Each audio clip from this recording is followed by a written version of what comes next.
This is another edition of RMS Radio on KUAW, live, knowledge, understanding, and wisdom. You can check out this broadcast in a number of ways. You can check us out on KUAW.org. You can check us out on Facebook, Twitter, Twitch, YouTube, Roku. All you got to do is type in KUAW Radio and we'll pop right up. You can also hit us up at 816-599-6893 to interact with our guests and our panel. RMS Radio is in conjunction with Raytown Middle School and is compiled of students from Raytown Middle School, and they have their own broadcast club and their own radio show. So we will let each young lady introduce themselves. My name is Alana Rodriguez. I'm Julia Stanley. And these two young ladies are our premier students of Broadcast Club, and we also have some pre-recorded interviews too. But we're going to go ahead and jump right into it. But before we do, I do want to let everyone know that it is Giving Tuesday. Giving Tuesday is a day where nonprofit organizations like KUAW is able to receive donations. And if you give us those donations by calling in or by submitting them on Facebook, Facebook will in turn match the donation. So we're saying that these kids here are working very hard every day, every morning to put together excellent shows monthly for their students and for their staff and also for the community. Now let's be real here. We see a lot of information on the news about students that's negative, but these students is showing you that we can give you positive news. Not only can we report positive news about our students, but we can also run a positive news network. So without further ado, I'm going to go ahead and throw it off to our students. Before we jump in a little bit deeper, we are an educational-based show, correct? Mm-hmm. And we focus on school news and school things that affect schools, correct? Okay. Now, with being a student, what is one thing that really stands out about being in school? What stands out to me? Like, what's the one period of the day where you can just be yourself, hang out with your friends, and just... Second hour and first hour. Second hour, first hour? Fifth hour. Fifth hour? Okay. What about lunch? Yeah. Okay. So students like lunch, right? Mm-hmm. Okay. So across the board, do you think kids in all schools are pretty happy with their school lunches? Not at all. Okay. No. Well, we conducted a poll, and I'm going to let Alana and Jalea go ahead and tell you the results of that poll. Okay, so we had 3 options, which was pizza, wings, burgers, but they also had an option for other, and they had a lot of other options. We had wings, lasagna, fries, and then we had tenders. And we had tater tots, then seafood, and brownies. We had fried chicken, mozzarella sticks, breakfast sandwiches, cereal, Asian food. So I guess, I don't know what they meant by that, but that. Then we had strawberries, fruit, waffles, ice cream, eggs, cabbage, pancakes, pizza rolls, noodles, and then bacon and sausage again. So we had a lot of others, and I didn't really think we would have that. But we only had 1 wings and no pizza or burgers. But we had a lot of different others. I was kind of thrown back by cabbage. So a kid actually said they wanted cabbage. Yes. So I'm assuming fried cabbage with the sausage in it? Okay, parents like... Okay, so how important is it for students to have ideal meal choices? I feel like it's very important because, like, that's the time of the day that they get to enjoy, and if they don't enjoy their food also, then that's just kind of disappointing. And then you need food to nourish your brain and your body. So I feel like having food, it helps a lot, because when I get hungry, I can't focus. So do you think having better food options might help with student behavior? Yeah. Okay. How so? If you don't eat good, you're in a bad mood. That's how I feel. Or if you don't eat good, somebody tick you off, and now you mad. I know that's right. So kids getting hangry. And I was thinking about some of those food choices you were saying, and it kind of made me think, we have parents here in the room too. They're like, sometimes depending on what you eat determines how you eat too. Like, for example, if I was I don't know, at a nice restaurant, I wouldn't be cutting up, right? Or if I was eating some pretty decent food, I'd probably be pretty chill and low key, right? Okay. So, what options do you see on your poll list that might be doable options? Like, hey, a school could possibly do this. Not our school per se, but a school. Breakfast sandwiches. That would be good. Or we could do different wings, because them wings that they got is nasty. I feel like mozzarella sticks, those aren't very hard to do. Okay. Yeah. So I mean, when I was listening to your, I was kind of thinking about the fried cabbage. I don't know. They would not cook fried Yeah, cabbage. I know. Maybe I might need to do It'd that in the fax room. Yeah, but school lunches aren't what they're used to. But you all did say some pretty doable options, like different varieties of wings or different, like mozzarella sticks is pretty simple. Then you said breakfast sandwiches. Good little protein in there. Either that we get, the only protein we get is them pizzas, the breakfast pizza. I just like the funnel cakes. That's what I get for Okay, so you like a lot of sugar in the morning. Yeah. Good. So by second hour you sleep. Okay. So, and I'm teasing her mom, right? She's not asleep second hour. No, but the food options, yeah, definitely, because like you said, if you're not eating stuff that's appealing to you, then kids tend to react. Think about it. If you go to a cafeteria, this is any school, and the food's not up to par, then you'll probably be dealing with other behaviors in the cafeteria, you think? Everybody complaining about, this is not that, or... Right. And then, it just be a lot. It just be a lot. Okay. So, let me ask this. If you had your ideal menu choice, like if they said, hey, Alana and Jalea and RMS Radio, if you could give us a menu for a week, what foods would you like to see for a week in the cafeteria? Things that are, reasonable. Like for example, I like a good gate sandwich every now and then. I can't say that, but what do you think? As long as it got seasoning on it, I don't care. For real, that's what I'm talking about. Probably have to do some pizza rolls. Pizza rolls, okay. Some pizza rolls, probably some mozzarella sticks, and some fried chicken with some mashed potatoes. Okay. That would be good. Okay. See. Okay. Good. Feel like more Hispanic food, because we don't have a lot of that. And I feel like a lot of schools don't have that, because I don't see more if there was, there would be more awareness for it. Okay. But yeah, more Hispanic food, Asian food, that. Okay. I agree with you there. You said seasoning earlier, and I was looking at the list, and someone said anything with seasoning. Yeah. And I'm with you with the, the food with different cultures. We have a lot of kids with different cultures in the school building, and maybe having food that attaches to a certain culture, because there's more to Hispanic food than just a taco salad. Right. There's more to Asian food than just like an orange chicken or something like that. And I think, sometimes having meals, people can come together over meals. You can, I know a lot of the old schoolers say, let's break bread over a meal.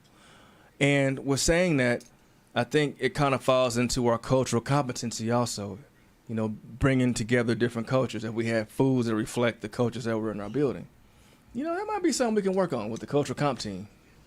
I like that. Foods with different cultures that have seasoning. Yes. Yeah. That's cool. What else do y'all want to say about the food choices or cafeteria food, like across the board for schools? It's nasty. Yeah. Well, kids complain about the food not being. Or I feel like we should get dessert. Let's get dessert. At least get something sweet. So dessert. So something sweet. Okay. Now I know when we went to school, we had the a la carte line with the donuts and the slushy machine and the. Sound familiar? Oh no. Yeah. No. Okay. Man's like, what school did you go to? We had nachos and burgers and all that. We had like a lot of food choices. That was our food choices were so great. We had kids skipping their class to come back to lunch because the food was. It was good. Yeah. And so food does make a big difference. And also, I think from a teacher standpoint, that if there were more food varieties in schools, you would see teachers and students having lunch together. You know, instead of us having lunch in one room and y'all somewhere else. So I think, you know, like, I don't know, like if it was Chinese New Year and we had like real Chinese food choices, and we all sat down at a table and ate, and ate as that culture would. That would be great. Or Hispanic Heritage Month, that we had like Hispanic dishes all throughout the the month. That will bring forth a lot of cultures and differences and all that kind of stuff too. So I like that. I think I might be behind y'all on that. Okay. Well, we're talking about schools in general, right? And and one thing that I've noticed popping up a lot was behavior, and how behaviors kind of contributed to a lot of things. So, what are some negative behaviors that you see in school in regards to students feeling that they're not getting what they desire? When they talking back, and then they feel like, oh, they're in the right, and they're really not. Or when they trying to argue with different people, or they just trying to start stuff. Yeah, I agree. Like acting out, but sometimes it is the way that the adult approaches them.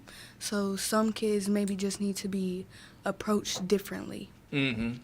Mm-hmm. And I'm so glad you said that, because RMS Radio, not only do we focus on school news, we focus on citywide news, and we focus on national news too. But there's a couple of things that popped up citywide that we're going to address. A couple weeks ago, Hogan Prep had a little situation with behavior. Student behavior, staff behavior. Well, mainly on the student behavior side. The other school's more staff, but more on the student behavior side. Student behaviors got out of hand to the point to where, Jalea, you know the story.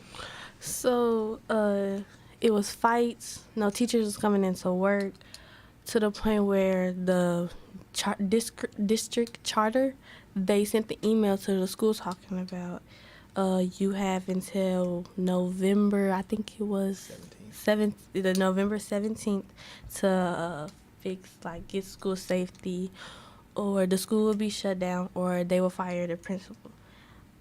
So it was a lot of fighting. Kids was flirting with teachers. They were coming there smelling like alcohol and different types of stuff. Mm-hmm. And then teachers wouldn't show up to work because, why they come to work if the kids is behaving like this, or they not doing this, or they just trying to fight 24/7 and stuff like that. Right. And Jalea did a good job researching that. And also, Alana, you were a part of the discussion too.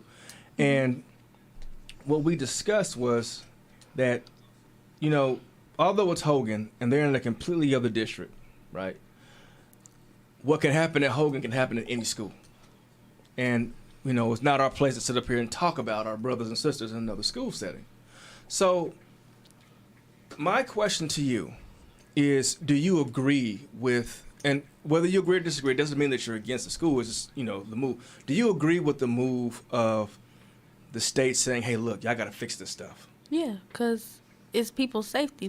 Kids going in that school, and you don't know what will happen. Like, you don't know who would do this. One day one person might lash out, and you don't know what happened. Yeah, so if they act like that inside of school, what's going to happen when they're outside of school and they have no, supervision? Nothing's going to change. Mm-hmm. And I think Jalea, you made a good point, and I'm going to capitalize off your point too, Alana. You said that what teacher would want to be around behavior like that? And if there's no adults in the building, it's like Alana said, supervision. So it's like a downward spiral. Now, the good thing about it is good that the state caught it early. But the behaviors though, the behaviors that we heard that was there, how would you, now, Raytown Middle School does not have behaviors like that, but how would you feel if you were in that situation? Like if you were in a school with behaviors like the ones that was going on with Hogan Prep, how would you respond to that? I would have left. Couldn't have stayed there. If there's fighting 24/7 and they doing all this stuff and no teachers are there, I wouldn't feel safe to stay there. Right. I would feel very uncomfortable if I'm not there to get my education, and I'm not, if I can't, then what's the point? Mm-hmm. Right. And what these young ladies just said, it's very authentic, because I taught them for going on 2 years, and they are very, very serious about their education. And the fact that children are saying that, hey, look, I got a problem with that. I will have a problem with that. I mean, not only have I've actually seen these young ladies voice concerns about minor behaviors in the classroom, I already know that if they were in a situation like that, they'd be very vocal about the negative behaviors there. Now, I do want to say that KUAW is a media source, and we actually research how other media sources actually deliver the story about Hogan. I think you were with me with that. Okay, so what did you see? When I read the email they sent, I was like, so it's really happening. All this stuff is really happening.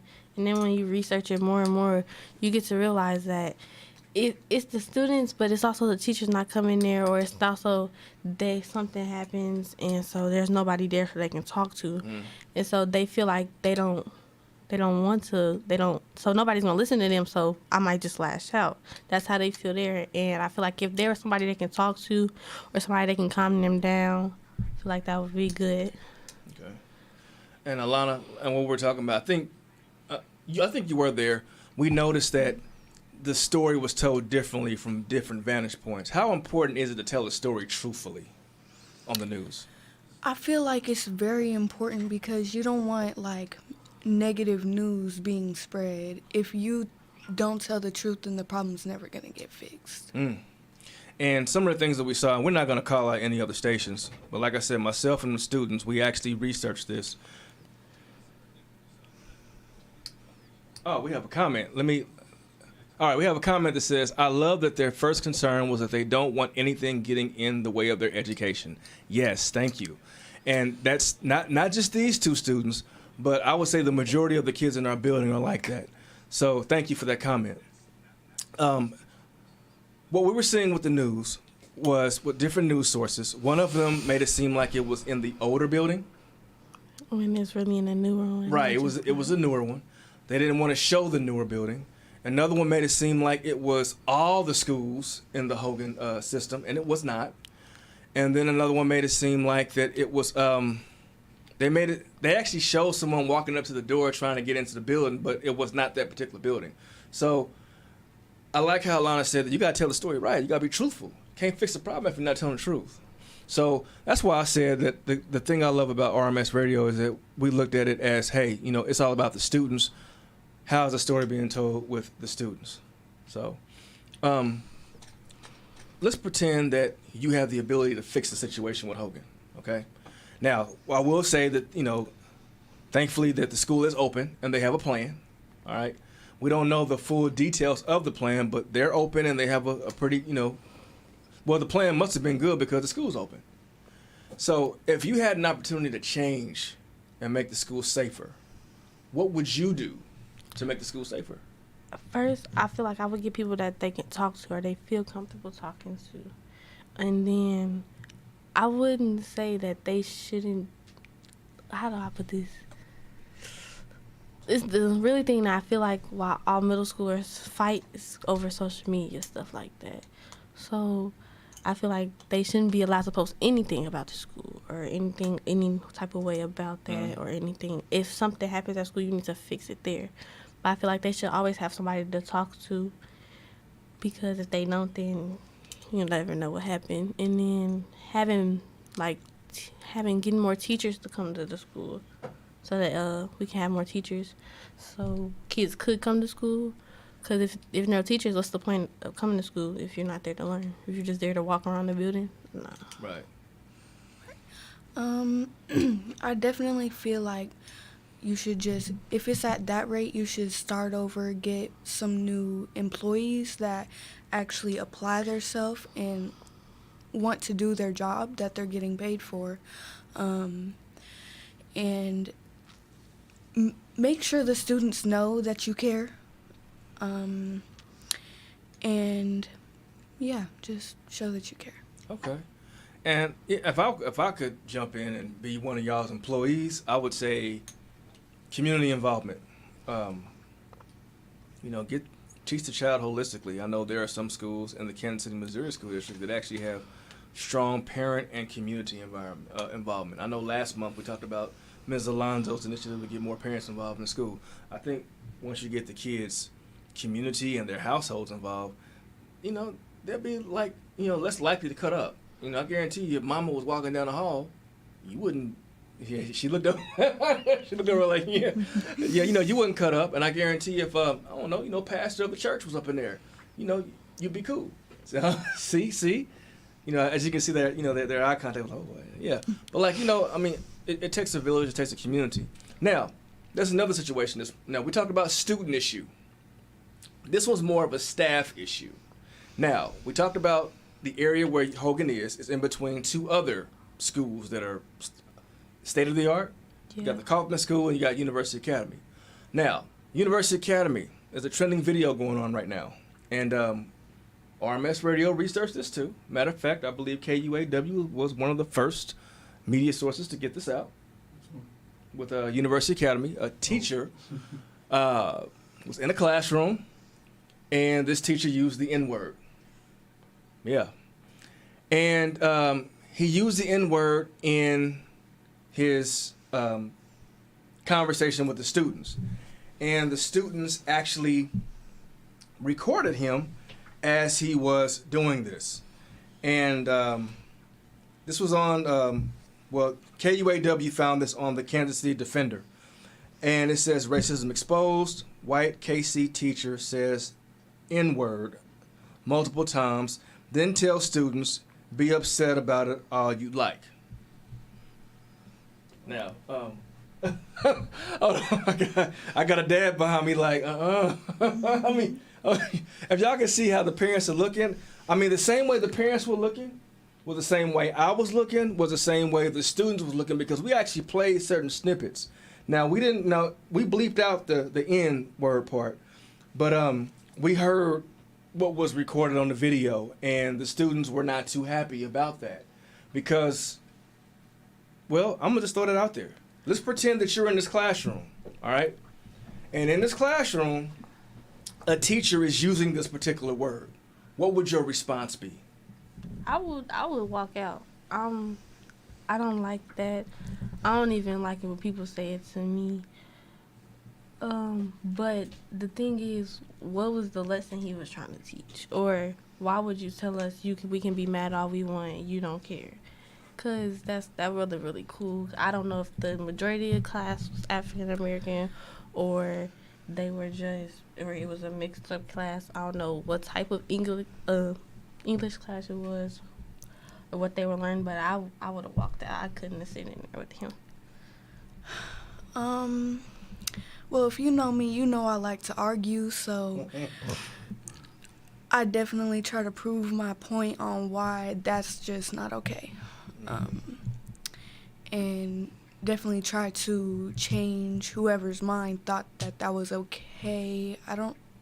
I'm like feeding off of what you said, like what was the lesson that you were trying to, what were you trying to teach? Right, what were you trying to, what's your point? Right, and then I think in the video, remember he was saying that people, how people say the word, and my thing is, you can say people shouldn't say it, but don't use it. And I believe this.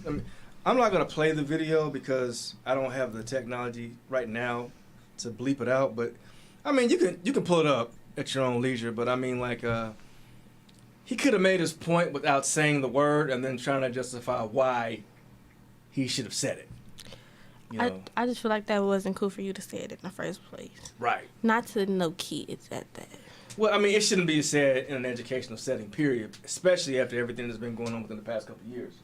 You got Lee Summit, you got Harrisonville, you got Kirksville.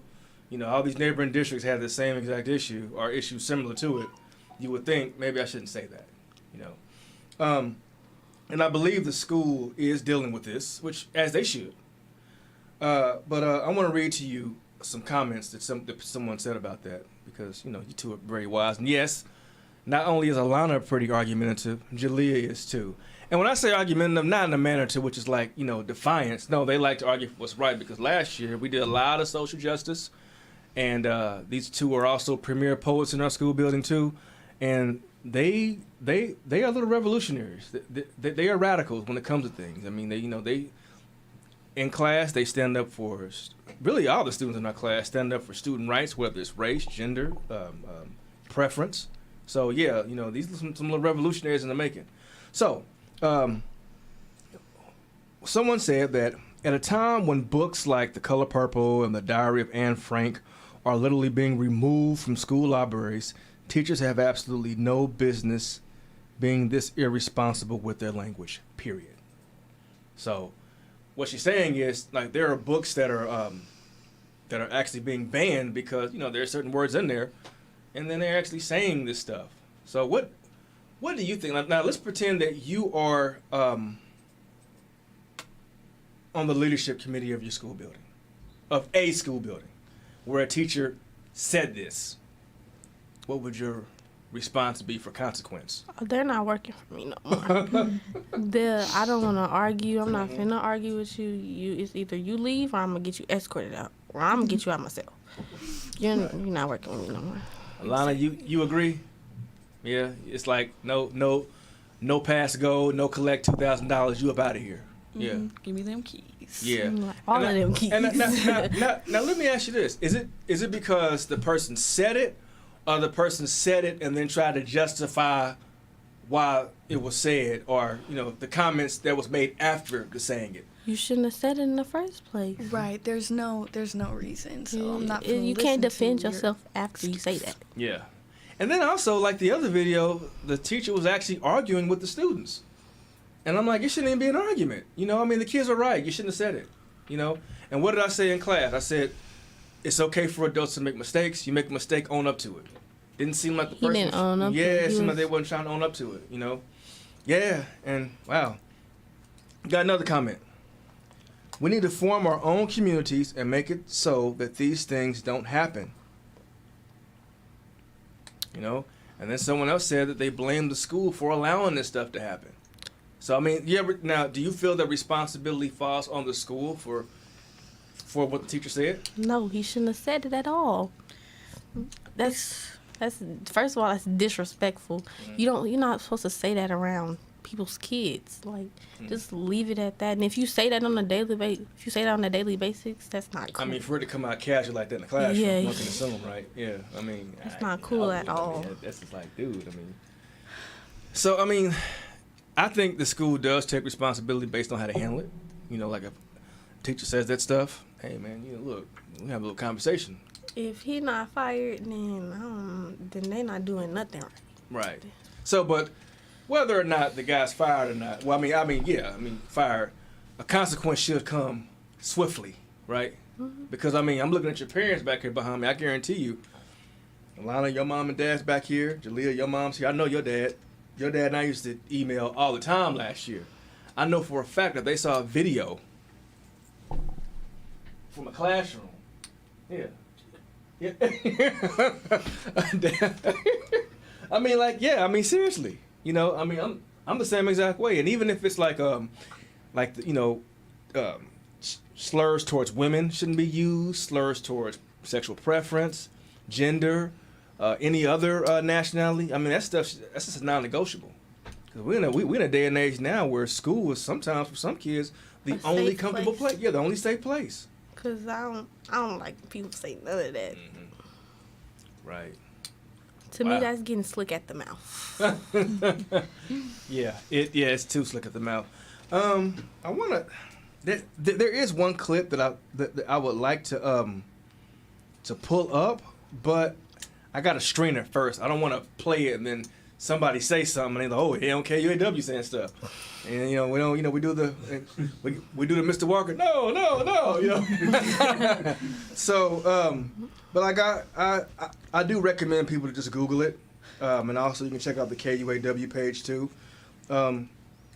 We are anti-oppression, and we don't like that in any shape, form, or fashion. On the KC Defender, I'm looking at 1, 2, 3 different videos of these kids recording this. Now, I got a question for you. You have a lot of teachers saying that recording is bad in class. do you think the kids were wrong for recording this teacher? No, they was right 100%.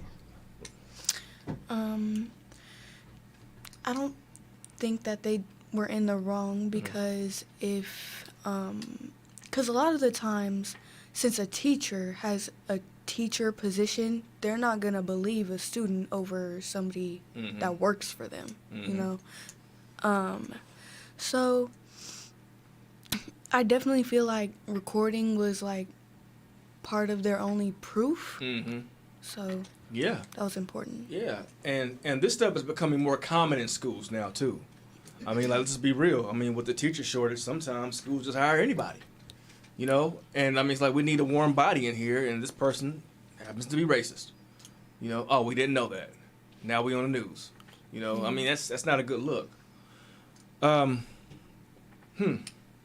So, student issue in one school, teacher issue in another school building. Now, if I kind of want to stay on this a little bit more because we talked about this a lot. The students in that classroom, what should happen to them to assist them with this situation? Because I mean, you're a student in a classroom where someone used a racial slur and then gave some commentary that was not too settling in regards to why they said it. What should happen for those students? Now, not to, but what should happen for those students? If you were sitting in that classroom and that was said to you, and you actually endured that, how should the school assist you in getting over this? Besides removing the teacher, what should they do to help you out? Because, I mean, you're sitting in the classroom where, like you said, safe place, and someone's using this language. It's like, whoa. And then like, well, this is why. I know one thing. If the school not going to help, I'm calling my dad. That's the first person I'm going to call up to that school. If that don't help, I'm calling my dad. Or we can always tell the principal so she can get in touch with the superintendent to see what she can do for the students, or see how she can help, or see what the students need to get past that. Because for it to happen to them, that was not right at all for that to happen to them. Yeah. What do you think, Alana? Definitely what Jalea said, and also a lot of reassurance. Definitely. Like, we acknowledge that you're not in the wrong. Yes, thank you. Because people sometimes don't report things because they feel, oh, I'll be looked at as if I did something wrong. Or I'm a snitch. Exactly. But like I say, it's not snitching, it's telling like it is. And that person was wrong. One thing I will say, in our school building, Miss Alonzo is very hands-on when it comes to student needs. She has an open door policy. I see her talking to kids all the time about, how's your day? How can I help? I love you. Like in that last video, in the interview, she's available. You see Miss Alonzo out in the hallway. You see her out in front of the building. You see her greeting parents. You see all that. So hopefully they have a principal like that over there that's about the students' needs. Because I be seeing Miss Alonzo at basketball games or at football games. She be at every sport game. Yeah. Even if it's not a home game, she's there. And she said she wanted to come to KUAW too. Yeah. So like I was a football coach this season, and she was on the sideline with us. I mean, what principal do you see do that? I mean, out of all my years teaching, I've never seen a principal come on the sideline with the coaching staff. And she did that, and that was awesome. She walked in our practices and watched the boys. I've never seen that happen before. So maybe if hopefully University Academy has a principal or has building leadership like ours, and they can get to the bottom of this and swiftly take care of this, because it's not cool. I'm still calling my daddy. But also you two made a good point too. Parent involvement, parents. Now, like I said, parents and teachers need to work together. There should not be a feud between Mr. Gathers and Mr. and Mrs. Beach. Right?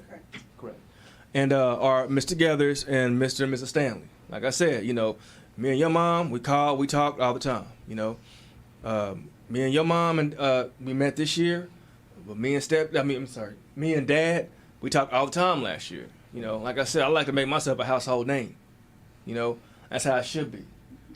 And I know for a fact that's how it is here. I just think that that the community of that school needs to say, hey, look, this is not what we do here, and this needs to go. Because it's all about those kids. Teachers and parents need to work together on this for students. You know, so we're saying that I kind of want to shift gears a little bit because when things like that happen in the classroom, it messes with kids' academics, right? Or it make kids feel like they doing something wrong. Mm-hmm. And if you're beating yourself up, you're not learning, right? Same thing with adults. Like if I got something else on my mind, I'm not teaching well.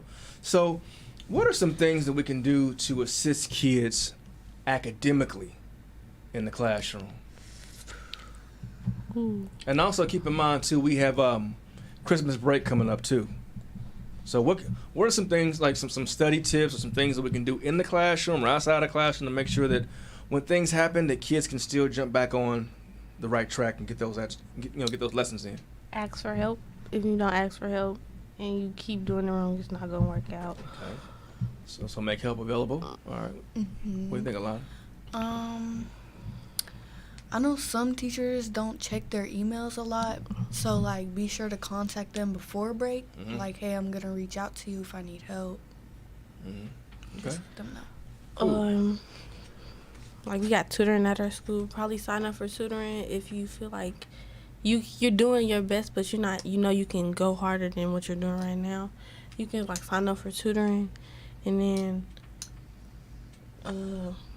be like work by yourself a little bit. Like I'm not saying you don't have to talk to nobody, but just like make a time for you to just do your work, or you to just study something, or you just jot some stuff down. Mm-hmm. Okay. You got anything else? Well, I'm gonna throw something out there. I learned this when I was in ROTC, having a battle buddy.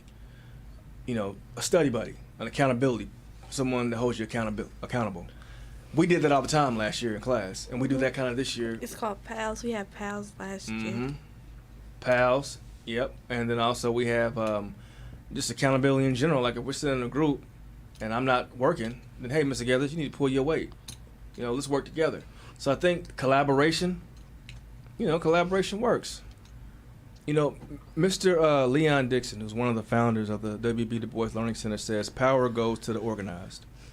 And he said you get organized through collaboration. And when he said that, that just lit a fire up under me. In my classroom, we do a lot of group work. I let kids work together because, when you get older, when you have a job, you're working with other people. Everything's not an individualized thing. And if you're not used to that, then, it might mess up stuff. Right. Yep. And also teachers working with kids, too. Right. You gonna say something? I feel like I was gonna cut you out. I didn't cut you off, did I? Okay. If I did, you say something, right? Yeah, I love it. Okay, so hopefully though, students adhere to that and teachers too, because it takes a village. Kids can't do it by themselves. It takes the mom, the dad, the grannies, and the grandpas, and siblings, and teachers, and coaches, and principals, and superintendents. We have a superintendent that pops up in the classroom. Miss Cole. No, superintendent. Oh. Yeah. I was talking about Miss Cole first. No. Well, yeah, Miss Cole too. But Dr. Knox though. Oh. She came to my class a couple times. Isn't she the new superintendent? She is the new superintendent, and she is visible and accessible, which is cool. There's people over here in other districts that know who she is, so that's cool. Yeah, because I've never seen one pop up in the school building before. Yeah, she's been up more in our school building in 1 month than I've seen previous superintendents in there for about a year or so. So she's rocking and rolling. Now, it is Giving Tuesday. Giving Tuesday is, it's a big push to give to for nonprofit organizations. KUAW Radio is a not-for-profit organization that actually does a lot of cool things. We have shows that's geared towards all different demographics, and right now you're seeing a show that is geared towards students. And if you give, you will see more shows like this. So what is the importance of giving to students? The importance is it helps raise good, I guess. I don't really know how to put it. I have it in my mind, but like awareness, I guess. Like giving to students can give to the building and just help a lot of people out. Like it can help us with like get new computers or get different study stuff or probably get a different room in the building or different subjects than what we have now. Or like just like fix the school up or do different types of stuff with our school. Children are a great investment. Not to sound like a cliche, but children are the future. Why not invest in those who will be in the future, right? And we're saying that a comment was made about how the students are really focused on their education. And these young ladies are. I mean, like, Alana came to me a couple times and cornered me and said, hey, I want to join, I want to do some poetry. I want to be on your, do the poetry show. I want to be on Broadcast Club. I need to be in your class. I mean, literally cornered me in the hallway. Jalea, same thing. I mean, you know, hey, I need help with this. I need help with that. I mean, she's improved so much since last year. So, I mean, you are looking at two students who are definitely good ambassadors. And also, we have a clip of two other students who did an interview with one of our certified staff, Miss Yasmin Cervantes. She is our interventionist in the school building. And we had Trinice and Ayana do an excellent interview with her. Now, while you're listening to their interview, now keep in mind, you know, we have two students here, and we had two students do a pre-record. I also want you to look at the logo that was designed too. We also have Rain, who's new to our staff, and she actually designed the logo that you're going to see. And Rain said that she is open to designing logos for other people if they, you know, pay a good price. So yeah, this young lady is trying to make her own business making logos. So before we go ahead and jump into that, are there any closing comments you ladies want to say? Have a good night. Thank you. And I want to thank you all too. You all did excellent. So we will see you all next month. So as we close out, we want to leave you all with this excellent interview from Ayana and Trinice with an awesome logo from Rain. Hello, RMS Radio. I'm Ayana Gabriel, and I'm here with Trinice Baskey. We are here with the recovery room teacher, Miss Yasmin. How are you, Miss Yasmin? I'm doing great, guys. Okay, let's start this interview. Miss Yasmin, how do you feel about the students at Reedtown Middle School? As you can see, they're a crazy bunch. But you guys have been a blast to work with. I moved here from, here's going to be a backstory that I'm going to try to minimize. I literally came from the alternative school at Lee Summit before I started working here. So I've been around kiddos that really don't like the system, and that's okay. I have a blast working this area specifically when it comes to school. And when I moved to Raytown, I really was like a culture shock because Lee Summit kids are so different than Raytown kids. And for me, I love showing up every single day to work. So I feel like I found home. That's good. Okay, so how do you feel about the way the teachers handle the students? I'll tell you right now that I have a lot of respect for the teachers up here. Like, you guys might not see it that way. You guys might get frustrated or feel like the teachers aren't doing their work. But for me, it's more of an honor that I get to walk in every single day. And I get to walk in with a bunch of adults that are on the same page as me. And at the end of it, they like working with you guys. You guys can raise chaos in the classrooms, you know, you talk smack back. But at the end of the day, these teachers can't hold their own because they keep showing up every single day. Okay. Do you feel that students' behavior has something to do with at-home situations?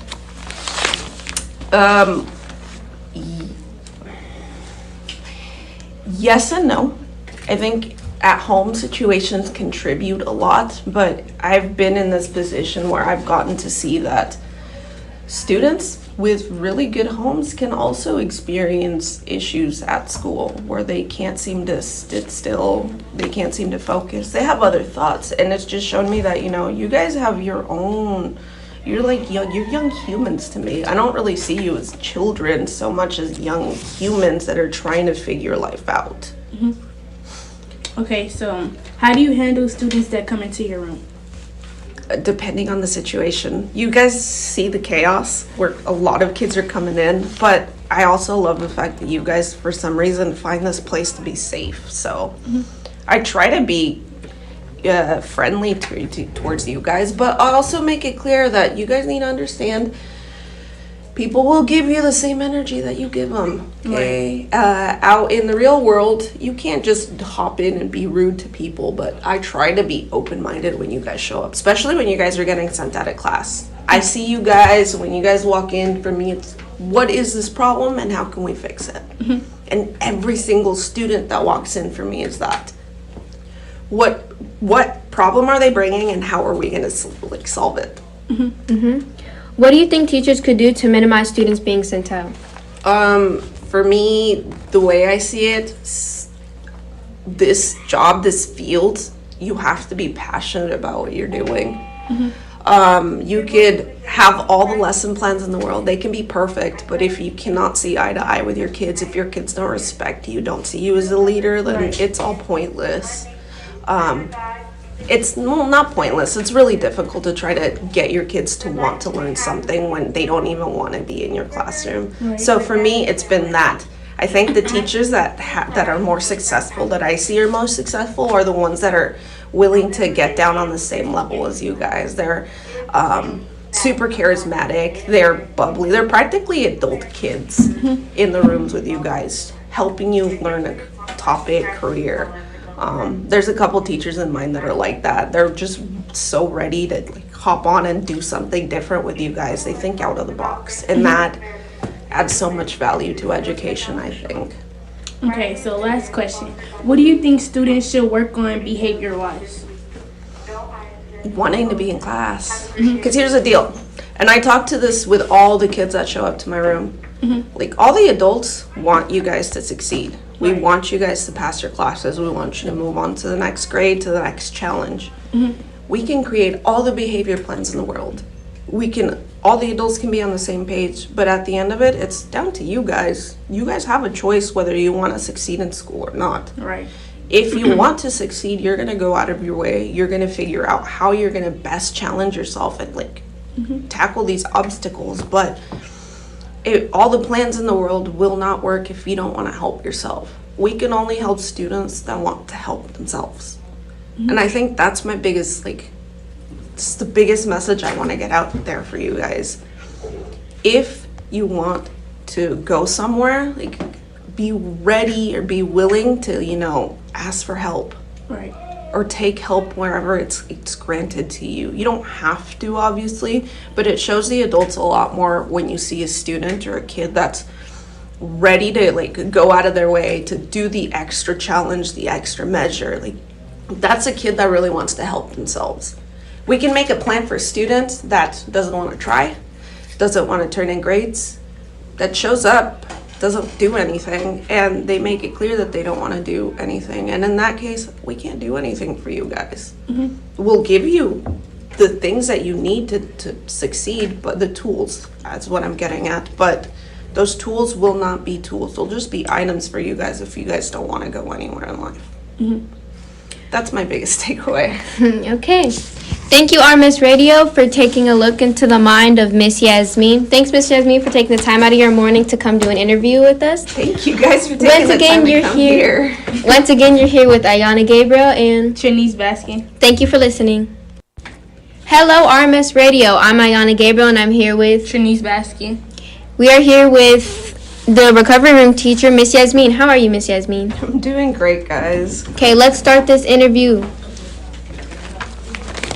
Miss Yasmin, how do you feel about the students at Reedtown Middle School? As you can see, they're a crazy bunch. But you guys created 15 years ago to help close the digital divide, to get families involved in using technology to improve their standard of living. Before this existed, there was a big gap in the people that had even computers at home. This was back in 2004. And in the community around here, what we were finding is that a lot of homes didn't have computers, didn't have broadband access.